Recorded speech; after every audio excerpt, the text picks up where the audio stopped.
Good morning, everybody. Good afternoon, depending on where you're at. We're going to go ahead and just get everybody entered into the room today, and then I'll kick things off here in about 2 minutes. Hey, Brian. Hey, Paul. Hey, Scott. Hello, Dawn. I always like to say hi to people with the cameras on.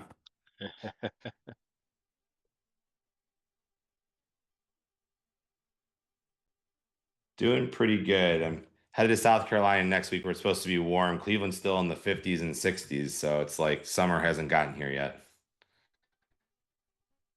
Getting there. Awesome. I got all of them on here. All right, we'll give everybody one more minute. I'm going to go ahead and kick things off. I've got some new faces from some recent MPB alumni. Really excited to have many of those faces here with us today. Given that it's 2 after 1, we'll keep letting people in. But I'm going to go ahead and get started. I wanted to cover a few things on the housekeeping side. So first and foremost, hello, everyone. Nice to see you. I can't believe June 1st is just a couple days away, almost halfway through 2025 already. Got a really exciting program scheduled for today. Before I dive in, just a few things top of mind for us. Number one, the Winning Ways Conference is going into its 4th year. That's going to be November 13th and 14th in Rosemont. What we have done with Winning Ways Practice Management Conference, on average 125 to 150 attendees. This year we're trying to get a little bit closer to 150 given the topic, is cover what contemporary issue, a problem, a top of mind conversation within the profession. Last year was on leadership development. Great feedback in that front. The year before that, culture. This year is on staying independent and challenging the status quo. Whether or not you're institutionally backed or have a financial partner or still independent and on that journey, I believe there'll be content across the board for everybody. So that'll be on November 13th and 14th in Rosemont. We're working on the agenda. For everyone in this group, you're also able to attend the alumni event, the MPB BTB alumni. We kick off November 12th with a dinner. Last year we had about 45 attendees. Fantastic. We'll do a private session / workout with Matt / breakfast the next morning, and then Winning Ways will kick off promptly at around 10:15 a.m. So everybody was welcome to that. You'll get more information, but I know that will be here before we know it. Second quick update from Winding River is around Managing Partner Bootcamp and Basic Training Bootcamp. We've saw many great people just graduate last week from our program, as well as enter the program.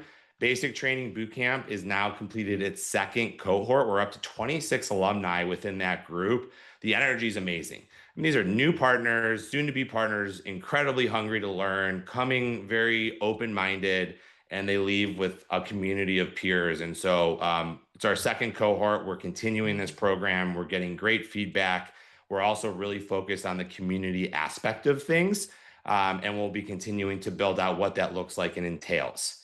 The third update, many of you have received an email. You might have saw some news around it. We added a new partner. Gary and I are really excited about Brian Blaha joining us. Brian officially joined us starting May 1st. Came from Whipley, former chief growth officer there. And so I asked Brian just to introduce himself briefly to everybody on this call before we kick it off with Brandon and turn it over to him. So Brian, why don't you go ahead and say hi? Everyone, good to be on with you. I'm excited to have joined the Winding River crew.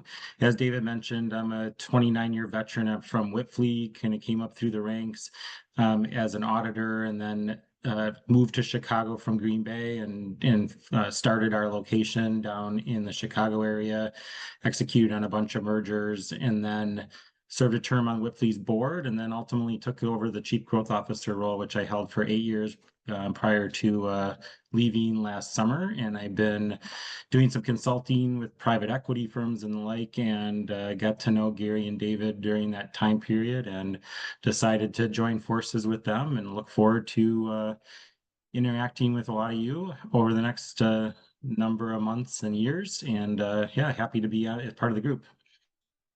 Really excited to have Brian join us. And I know you'll see Brian at all of our upcoming events.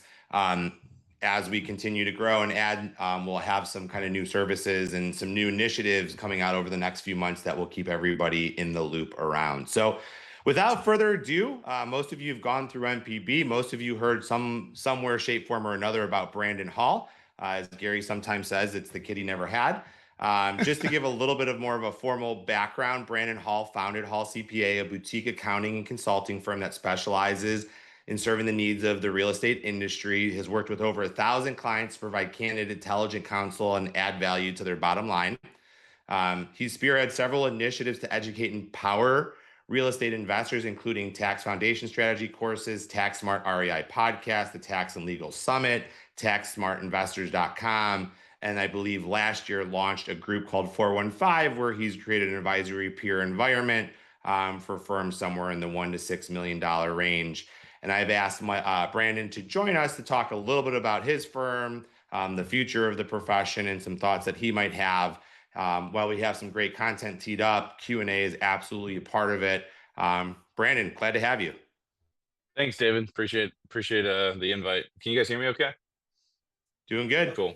I'm at the beach, so I apologize for this this awesome background. I am currently sitting in a bed doing this presentation, but excited to be here today. Thanks for your time. I do have a short presentation, as David mentioned. So let me see if I can spin that up. And let's see. I'm on my iPad, so it's a little bit more challenging.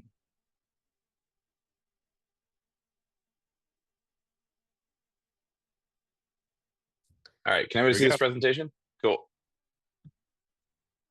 So we went on a cruise in Fort Lauderdale this past April. We do an annual team trip. We're a 100% remote firm, but I do try to get everybody together at least one time per year. So this is our first year doing a cruise. It was a lot of fun. We only had like 3 norovirus cases, so that was great. We are a 100% remote CPA firm. We specialize in real estate taxation and accounting. So we work with a lot of, I'll call them like high net worth, high net income real estate investors. That's probably about 60 or so, 65% of our practice.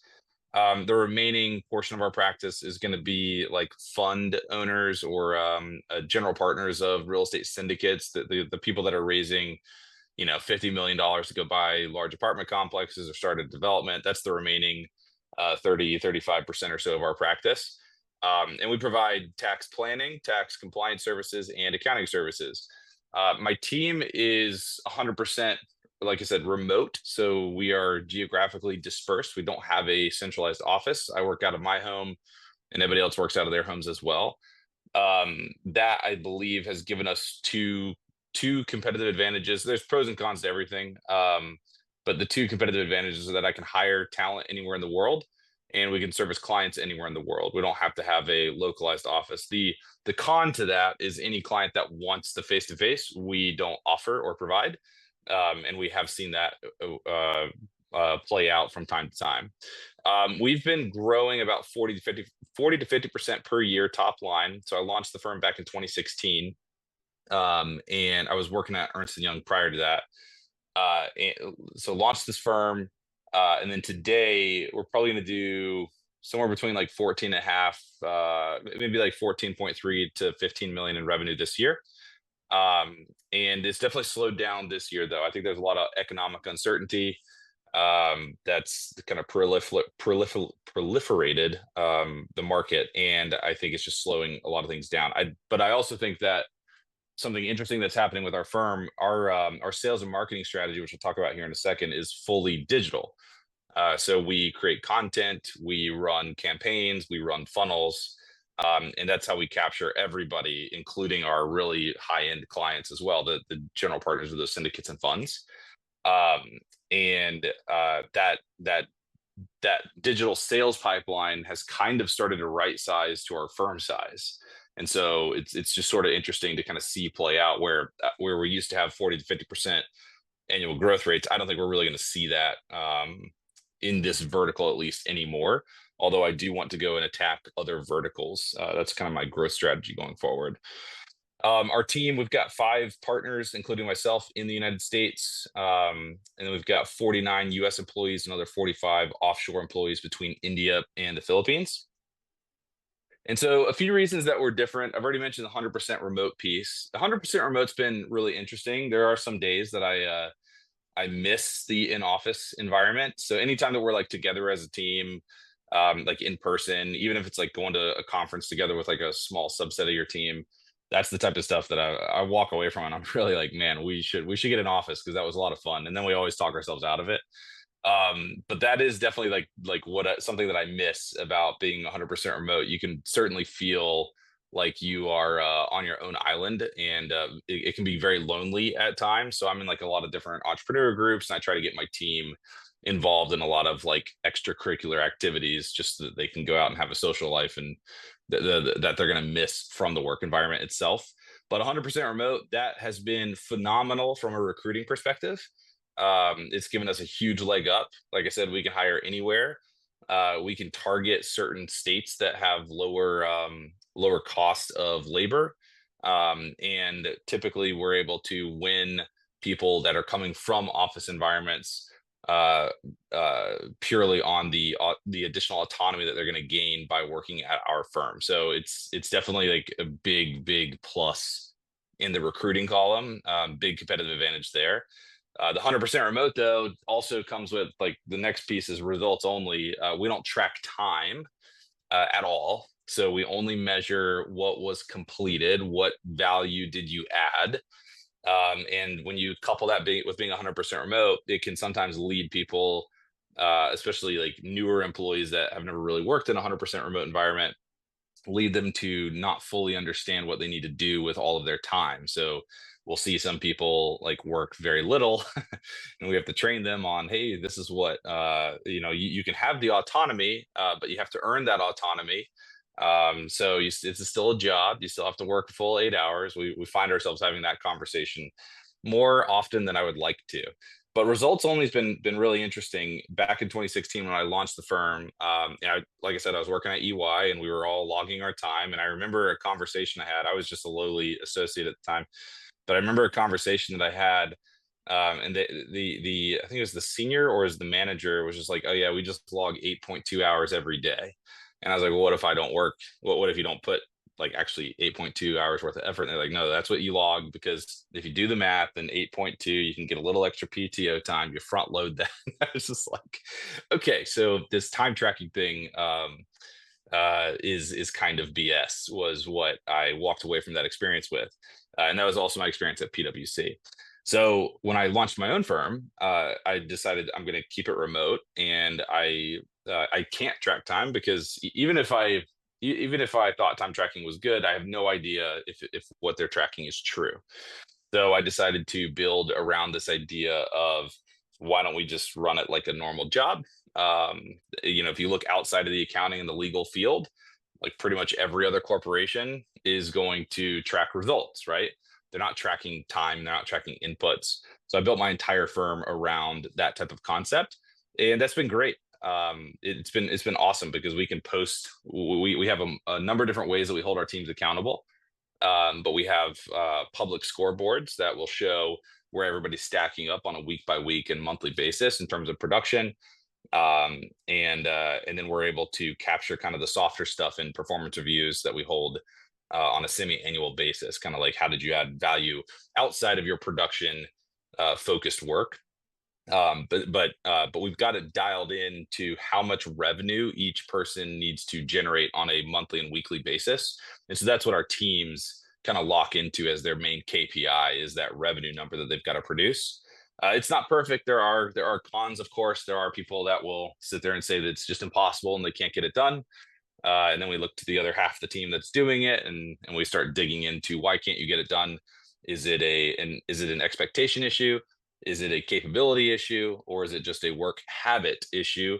And typically what we find is it is a work habit issue. It's just simply, I've got Netflix up on my other screen, and I just don't realize how much time that actually takes out of my day. So that's been an interesting one. But we've got niche expertise. That's another area that we're different.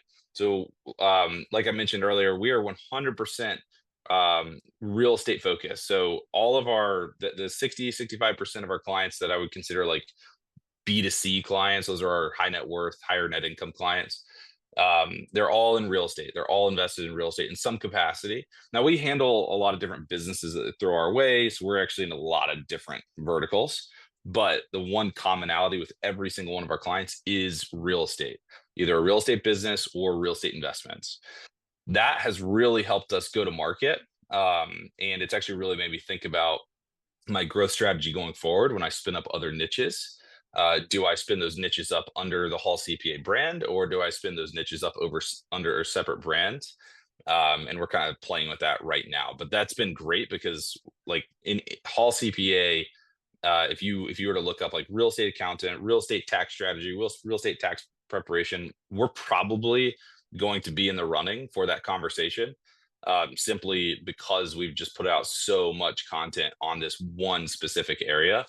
It's really helped our marketing, our sales pipeline.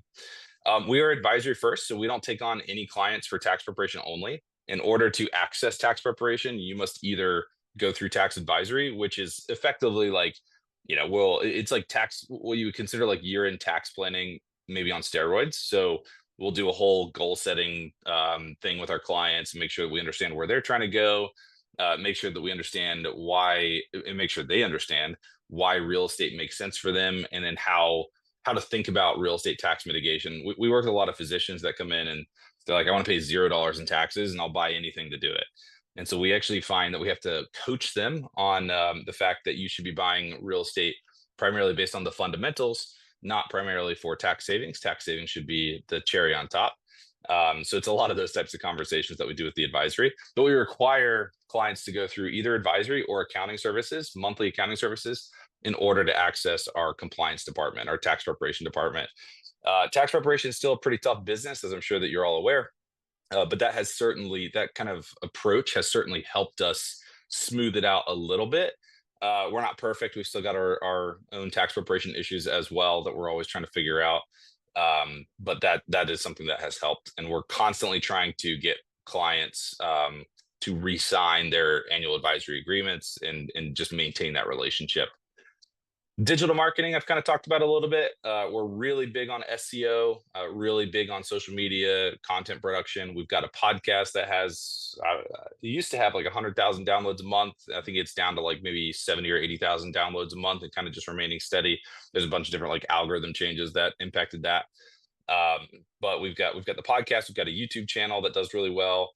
And we've got a big newsletter that goes out to our clients. And I think we're sending that on a daily basis now. So it's just always being front of mind for clients. That's the digital idea, is just always, how can you be in front of them? Even if they're like kind of bored at the dinner table and they just whip out their phone real quick and they start scrolling Facebook. It was like, well, how can we get on Facebook and be in front of them? So we created a group on Facebook that now has like 22,000 landlords in the group. And so the algorithm every once in a while will show that in their feed and they'll go, oh yeah, I remember them, and they'll click through. So it's just always, digital is just how do you maintain presence? How do you get in front of people on a very, very consistent basis? And I think that we do a really good job of that. And then the last piece is we're just fast-paced and innovative. I believe nothing is perfect, much to the chagrin of many of my leaders who will develop a perfect process that I will tear apart over some period of time. But I think that's actually really helped kind of foster this entrepreneurial spirit in my firm. People know that there's multiple ways to attack a problem. There's not one perfect solution. And so we've developed a culture of that sort of forward thinking, continuous improvement. People are always breaking things down now and trying to make things better. But I think that's a very strong tone at the top that we've set pretty successfully. I think that I've put a lot of thought into like, how does AI impact the profession, and how is that going to change purchasing decisions, like consumer behavior, business purchases? I really think that the future is niche. I can see a use case for these smaller niche brands over these larger conglomerates, because you get the feeling of like efficiency and effectiveness when you're thinking smaller niche kind of like consulting shops, if you will. I'm trying to like find like a situation where this would make sense for everybody on this call. But it's like if you were to hire somebody to help you with some sort of data consulting, are you going to go hire like a McKinsey, or are you going to go and hire a very niche group that does this all the time? For me, it's going to be the latter. And I think that that is where the future is going to go, as people are enabled to solve a lot of their own generalist problems by themselves via AI. So when you go niche, at least my experience going niche is it really helps you build credibility quickly in the marketplace. You become known as the person or the firm for this one specific issue or topic. You get efficiencies in the talent pipeline, kind of that I've already mentioned. Like a lot of our hires actually listen to our tax podcast, which is geared towards landlords, but they listen to it. They develop a relationship with me and my partner and some of the other people that we bring on at the firm, that we bring onto the podcast as guests. They develop this relationship with this group of people passively. And then when they apply, they talk about how excited they are to join because they've been listening to the podcast forever. They've read all of our stuff. They're real estate investors themselves. And so we kind of attract who we want to be anyway. And that's been a really cool byproduct of this. We can enhance client solutions and expand capabilities to provide more holistic services. So that's something that we're actually trying to figure out right now. I think that's really to grow the real estate vertical going forward. That's the growth strategy. It kind of shifts from just how much content can we produce and how many funnels can we create, to a more of, okay, now that we've got these higher end clients, they need more stuff. How do we add those services? So that's what we're kind of exploring right now. But it does enable you to kind of think about it as more than an accounting firm. Like, what do all real estate investors need? They need property insurance, right? Well, how can we become insurance brokers? So it's stuff like that that wouldn't necessarily be tied specifically to accounting. And I know that like we're not like thinking about it that way is not unique. I know there's a lot of large firms that have a ton of these cool little businesses that they spun up that provide those sort of holistic services.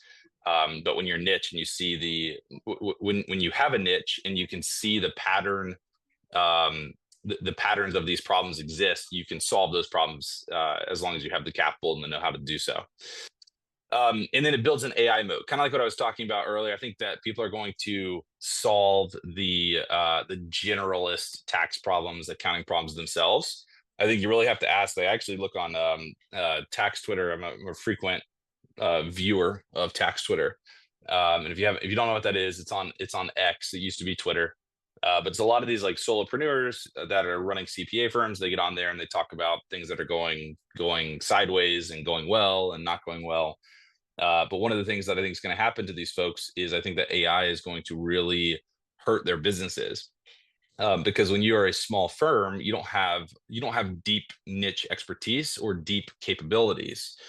And what you have is you have the ability to maintain a relationship, which is important with a client, right?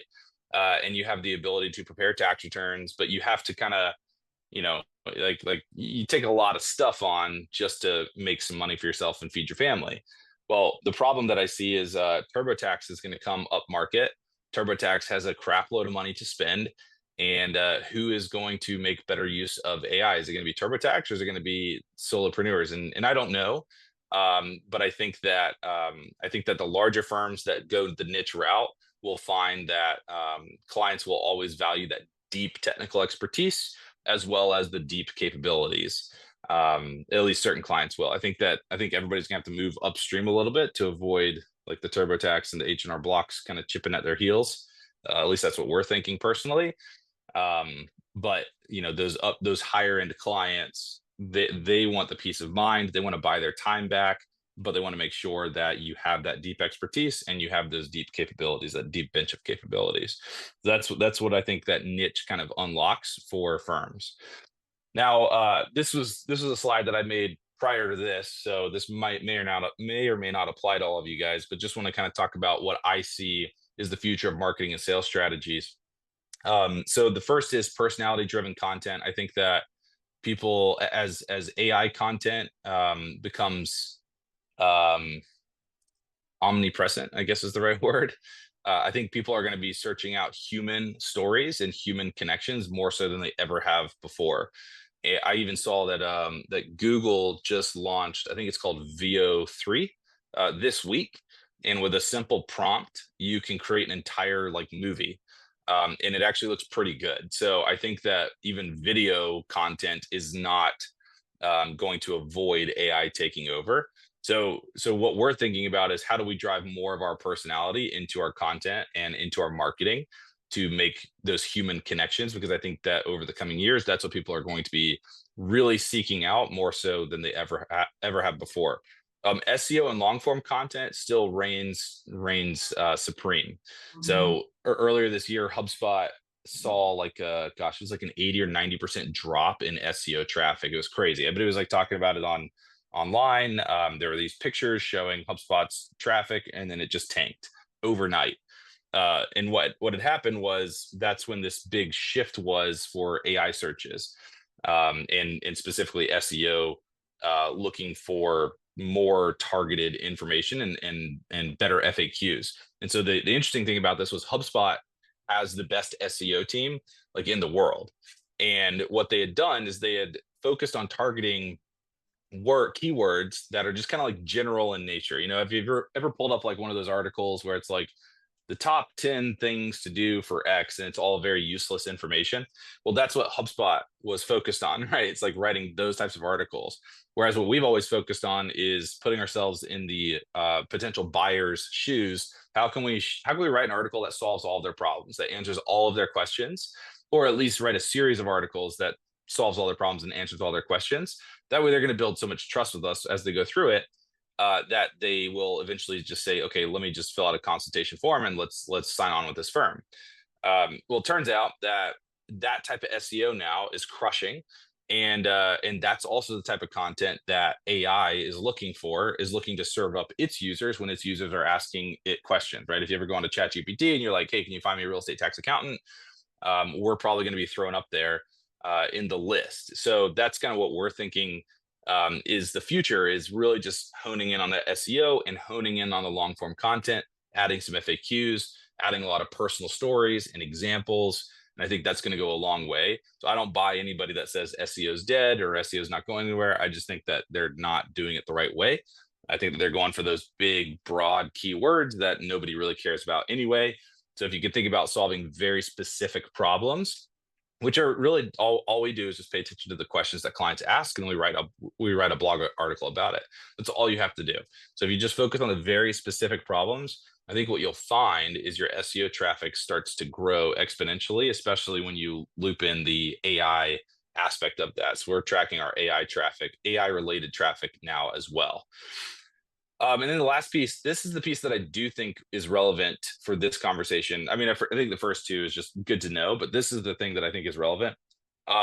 Professional marketing and sales teams, I think, are going to, I think have been overlooked in this industry for quite some time. The way that I think about marketing and sales is our leaders and our partners should not be charged with business development. And I might come to regret that.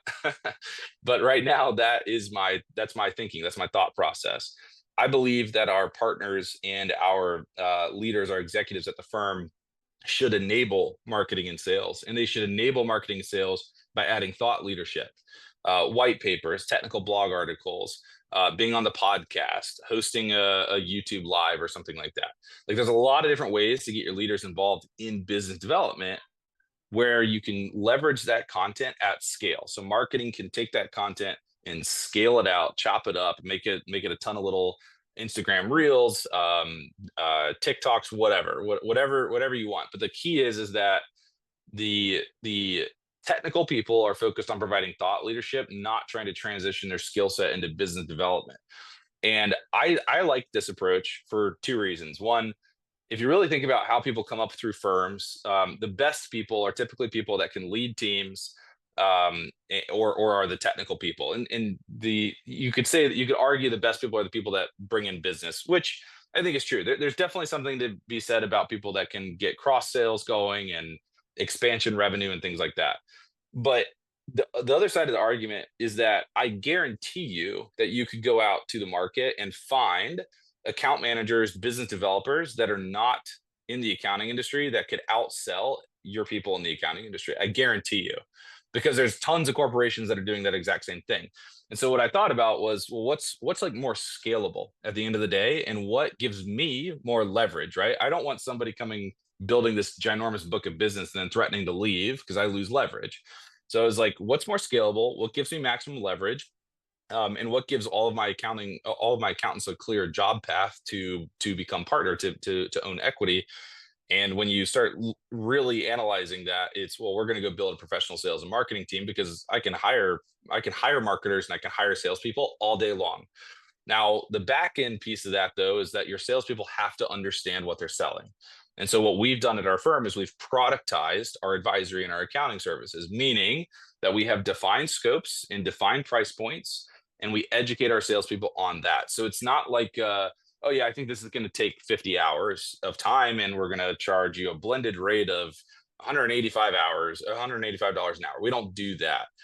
It's okay, based on what you've said, based on this consultative sales process that we've just run, I think that you need this level of service, and this level of service runs $15,000 a year.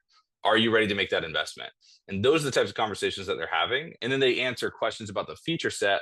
They're not answering questions about technical skills, right?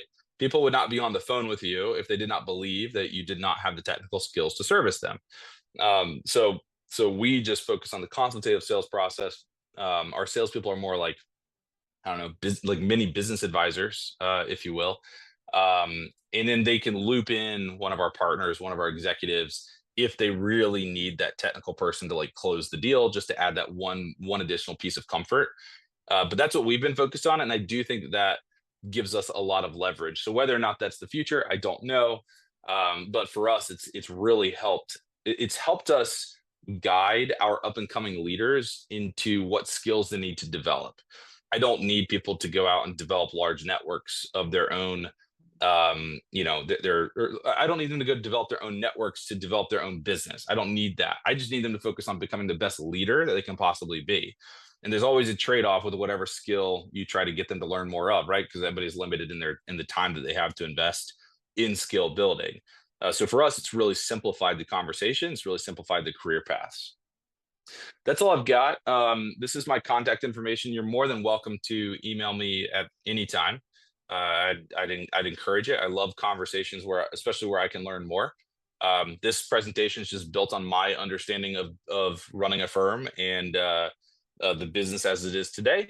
But I still have a lot to learn in the process too. So you're welcome to tell me that I'm way off my rocker. That's fine.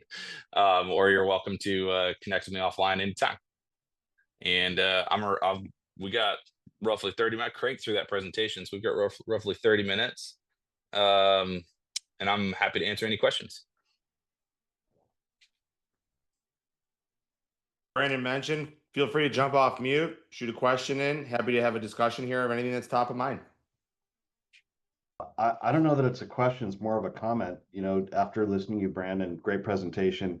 As you mentioned at the beginning of your presentation, you're looking at niche areas for growth.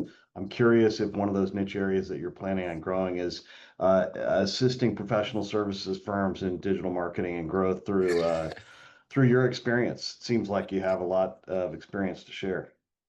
Yeah. So as David mentioned, I launched a community called 415, and I think that there are potential opportunities to kind of scale that up into a much larger thing than it is right now.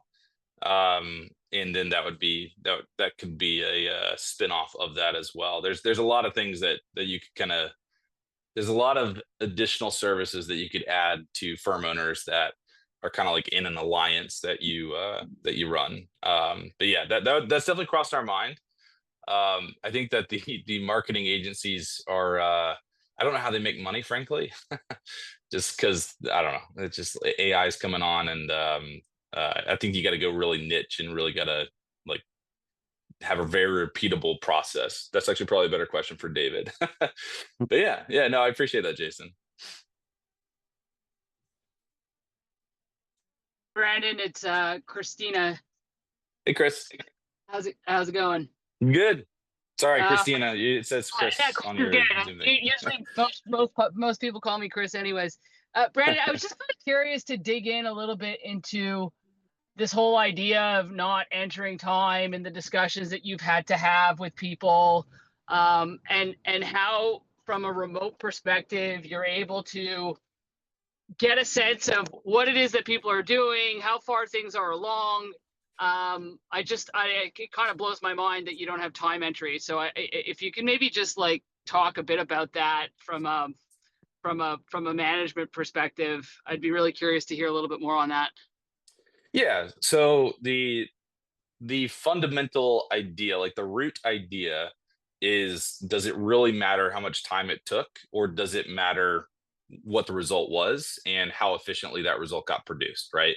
And you could say, well, time is a part of that, true, but what really matters is that this project got done by Tuesday at 1 p.m. because that's what we told the client.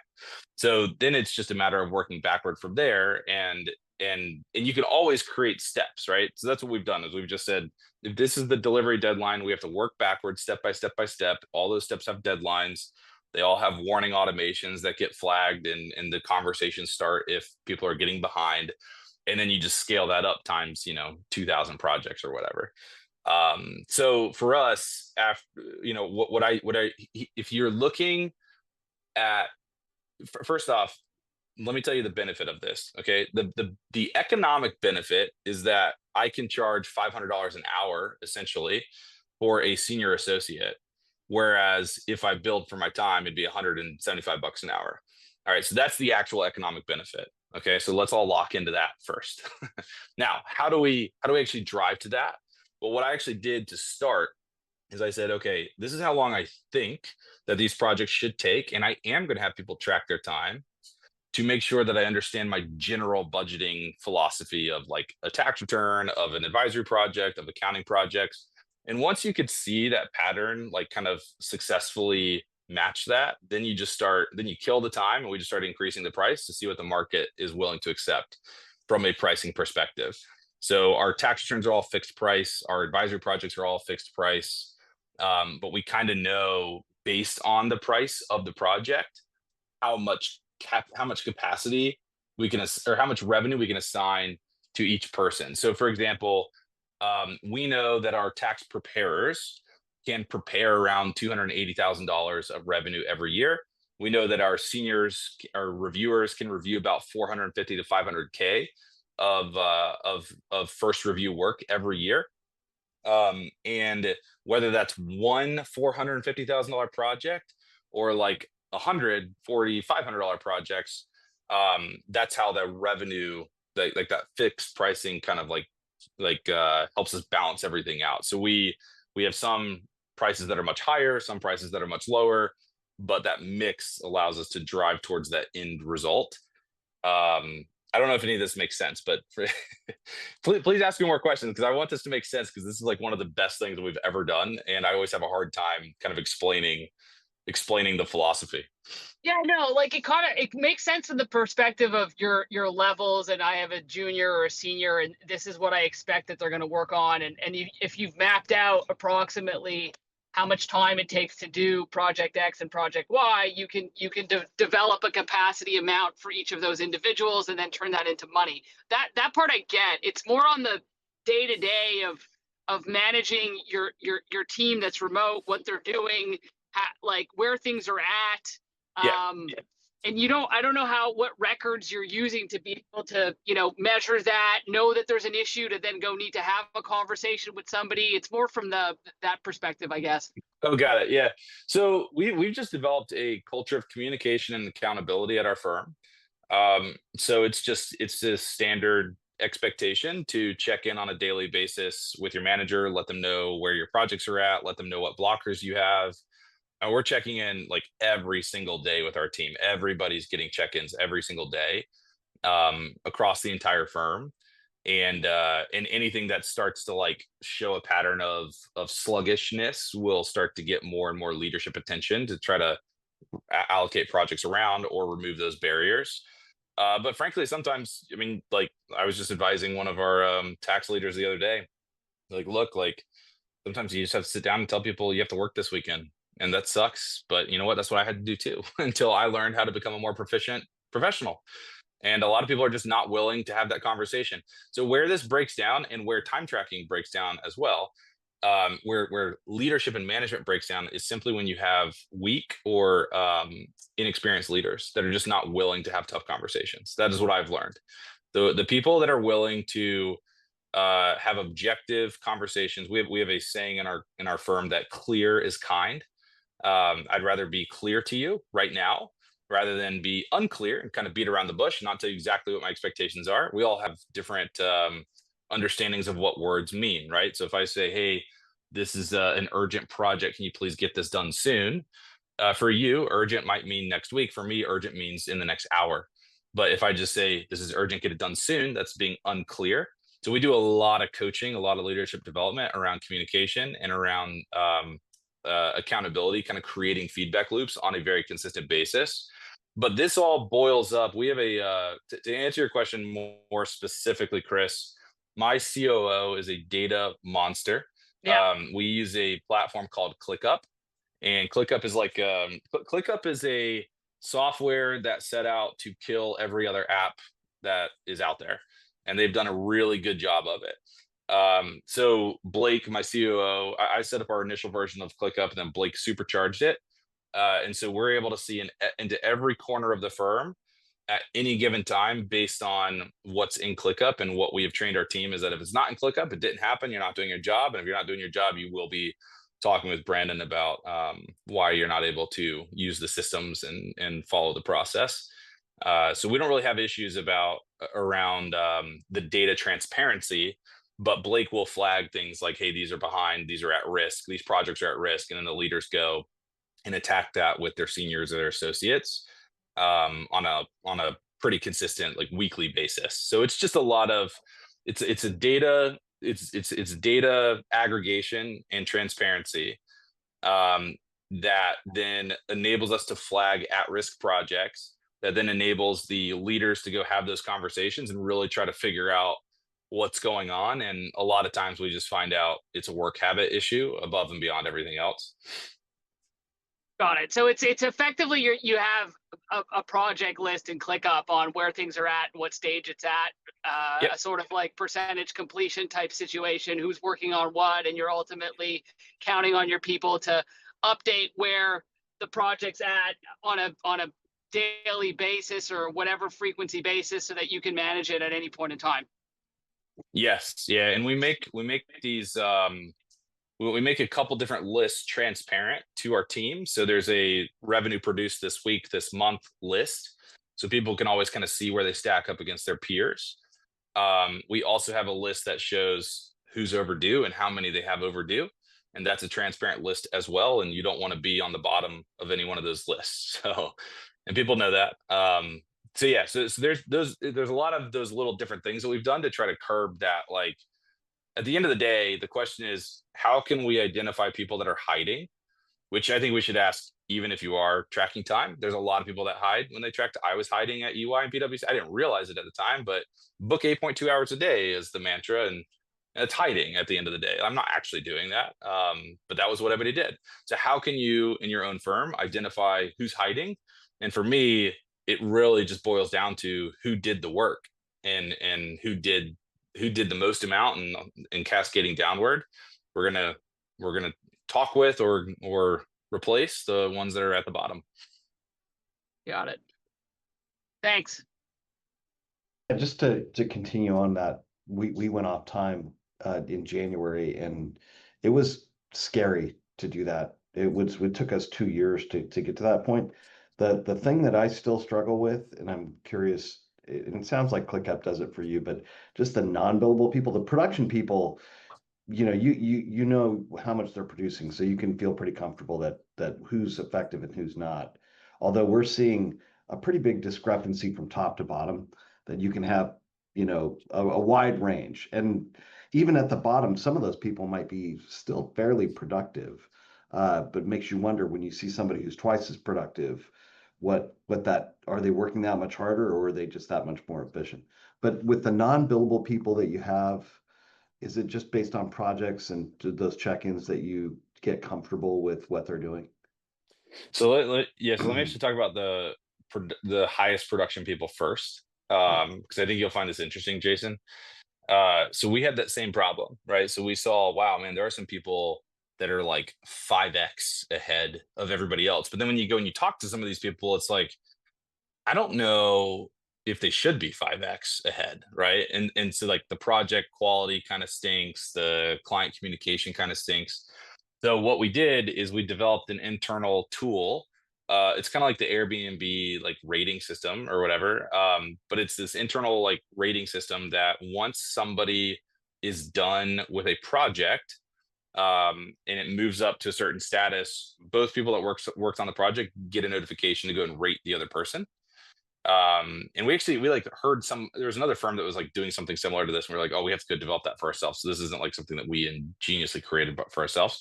But you go rate the other person. And so what this ultimately allows us to do now is we have this huge database of quality scores, and we can see trends over time. So even if somebody's got super high production, if their quality is the worst in the firm, then that's not good, right? And now we've got another KPI that we can hold people accountable to. So I guess what I'm getting to here is the question, Jason, of how can you track quality at scale? And it's not only like work paper quality, but it's also teammate quality, leadership quality, that type of stuff too. Like, how do you track that type of stuff at scale, where you don't have to actually go and physically look at the return yourself or have a conversation with all their teammates by yourself? Like, how could you actually just kind of do this at scale so that the database can show you, here, this person's high producing, but they mismarked here. So that kind of makes sense. We actually want a mid-level producer that's also excelling here, here, and here. That's our perfect employee, right? But to answer your question about the non-billable folks, we've got a number of different ways that we do this. It's kind of different per team, but we're really big on goal setting. And we're really big on driving towards those goals. So we have quarterly goals that we hold everybody accountable to. And those are team goals, and the leader has to kind of rally everybody to achieve those goals. They all work together as a team, but through that goal process or working towards those goals, you have to start asking, well, how do I know if my teammates are working on a consistent basis and what they're working on? Because we have these goals, and I want everybody aligned to hit those goals. And so that can start to look like daily check-ins. I know a lot of our teams across the firm do that. They'll have like a daily they call it a daily stand-up. So it's what did you complete yesterday? What are you working on today? What are your blockers that are preventing you from completing your stuff today? And they'll have that going on a daily basis. I require my various leaders, some who are on the production side and some who are not, to give me a weekly report. It's in a narrative format. That is kind of similar to that. It's, what did your team accomplish last week? What are you going to accomplish next week? What are the key KPIs that you're looking at? And then what are the key projects that you're looking at, and are any at risk? And, it's not something that, I think that you're not going to, I don't worry about getting a full 40 hours a week. I'll say that. What I worry about is when somebody's been giving me a really solid report, and then all of a sudden the next one's really slim, right? And then I'll be like, hey, what happened this week? And it's like, oh, well, I took my kids to the zoo on Tuesday. Okay, cool. So that makes sense, right? Let's talk about, is that appropriate or not? And you'd be surprised at the I guess what I'm saying is I would start with the reporting in a like written or narrative format, and then figure out how to put that into some sort of a system. But that narrative type format really you'll start seeing trends pretty quickly, in my opinion.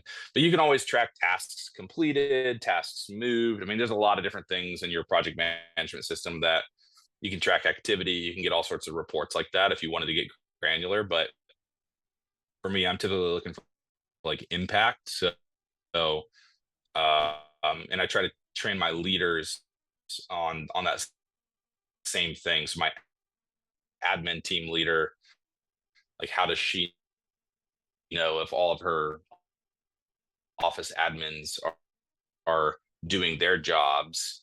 But she's got that daily report. Assesses based on her experience in the role. Is this reasonable?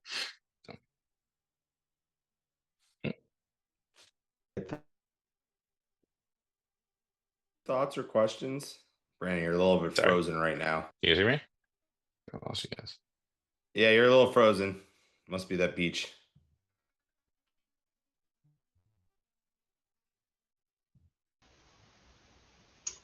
Yeah, I have a question. You talked a little bit about continuous improvement culture as far as processes and things, and how people will bring you a process and you'll kind of, I think you said, tear it down. We might have lost Brandon. Did Let's we see. lose him? I'm back. Sorry, beach Okay. Wi-Fi. There he goes. So I'm just curious about when someone brings you a process, and you mentioned you kind of tear it down and just try to make it better. Can you talk a little bit more about that and how you kind of balance making sure you give that honest feedback to somebody who's put that together and you want to go in and make it better, but still balancing that with making sure that they're continuing to be motivated to go through that process and bring you new things? I mean, for me, I'm just honest with people. I'll just tell them, hey, I really appreciate that you put thought into this and that you developed a solution. Or either you developed a solution and then you implemented the solution. And I'll say, like, this is the type of stuff that I'm looking for out of future leaders. And people know that about me at my firm because I talk about it frequently. So I don't hide behind, I have a little more of an aggressive personality. And I don't hide behind it at my firm. I let everybody know so that when they come and talk to me, it's the same consistency.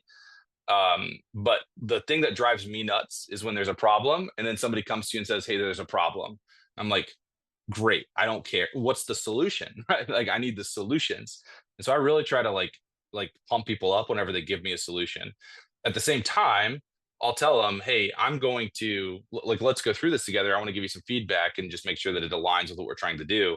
And for me, there are two things that I always attack. The first is, how does this impact client experience? And I want everybody in the firm thinking about that all the time. How does this impact client experience? Because I will tell you, especially on the tax side, no offense to any tax pros in here, but especially on the tax side, we love to make things easier for ourselves, no matter how hard it makes it for the client. I had a tax leader one time who's no longer here, who swore by the fact that we need to be sending out a 50-page PDF that you have to manually like fill in because it didn't have form fills, because that would make our tax preparation so much easier. And I'm like, but it doesn't matter how easy our tax preparation is if we have 0 clients. Okay. So we have to have clients and we have to make their lives easy. They value the ease of use. So I always attack it from that angle. And then I always ask, I don't want to say I always ask, but I always try to find a way to ask the question, how do you know this is true? Right. So people always like have these sayings like, oh, well, this is the best way to do this thing because blah, blah, blah, blah. And I'm like, but how do you know that's true? Well, I just know. Well, that's not good enough for me. What's the objective analysis of this is true? So I just try to train people. I guess to answer your question, I amp them up. I say, thank you very much for providing a solution. Not many people provide solutions. So thank you. That's what I'm looking for. But how does this impact client experience? It cannot be negative. And how do you know this is true? Like as we're going through the process, this thing that they're saying, I'm like, well, how do you know that's true? The how do you know it's true question, when everybody knows you're going to ask it, they all come prepared with the data. It's great. I started doing this probably 2 years ago, and I had somebody that kept like coming with this data set, and it didn't make sense to me. And I was like, well, how do you know that's true? And they got really upset about it. And then they went back to the drawing board, came back like a day later, and were like, actually, it wasn't true. And then I realized, wow, that I didn't have that question planned. I just had no idea how to interpret the data set, and it didn't make sense to me. But now I just try to ask that all the time. How do you know that's true? You can actually ask it at Thanksgiving when your family's talking politics too. It works everywhere. It's a great question. So that's what I try to do. I don't necessarily I'm not going to go in and like tear a process apart, but I do try to prep people for, hey, look, like you need to go and float this by other people in the firm, peers, leaders, and ask them for real feedback. Ask them the question of, I try to train my people, ask them, whoever you're presenting to, how can I improve this by 10%? Everybody hates to give negative feedback, but a lot of people will answer that question. How do I improve this thing by 10%? Go ask 10 people that in the firm, and don't get your feathers ruffled if they tell you something that you don't like. It's people's opinions, it's their ideas, and your ideas are not any more special than anybody else's. So I just try to embed that into my culture. It's really cultural. That's the answer to that question. It's cultural. sensitive to everyone's time. We got time for one other question or thought. Yeah, Jeff. Brandon, do you have any good data that would indicate that your method of not charging time is producing higher revenue per professional or more profitability for you? I think from a profitability perspective, the answer is yes. So we're growing, like I said, 40-50% per year. Except for this year, we're not gonna hit that. We'll be lucky, I think, if we hit 20. But our net profit before any partner pay is right around 30%, and that's with that growth. And so I think if we dialed the growth back, we could probably push that to 35 to 38%. So I guess what I'm trying to say is I believe it's made us more profitable. But that's really the only KPI that I've looked at comparatively. It's a good question though. Thanks. Brandon, just for clarity purposes, is that your net income before partners, or is that gross margin? Net income before partner pay. Yeah. Right. So including all the operating expenses. That's pretty good. Yep. Yep. Awesome. Well, Brandon, appreciate your time this afternoon, especially being on vacation down there in the beach area, and appreciate all the great questions and commentaries. Brandon mentioned, happy to share his contact information going forward. Our next check-in is July 10th with Mark Koziel from the AICPA, so he'll have some updates from his perspective, but really we'll try to furnish some questions and topics prior to from the audience in the group. Hope to see everybody there. Our plan is to do 6 of these a year, up from 4 last year. There's just so much going on in the industry, the profession, so much innovation happening as well. We really want to be able to highlight some unique things firms are doing today. So, we'll keep everybody updated on additional content and topics. We'll see you July 10th, Winning Ways, November 13th and 14th. Really excited about the content for this year. Everyone have a great rest of your week, and we'll see you next time. Thanks, everyone. Thanks, everyone. Thanks, Brandon. Thank you. Thank you.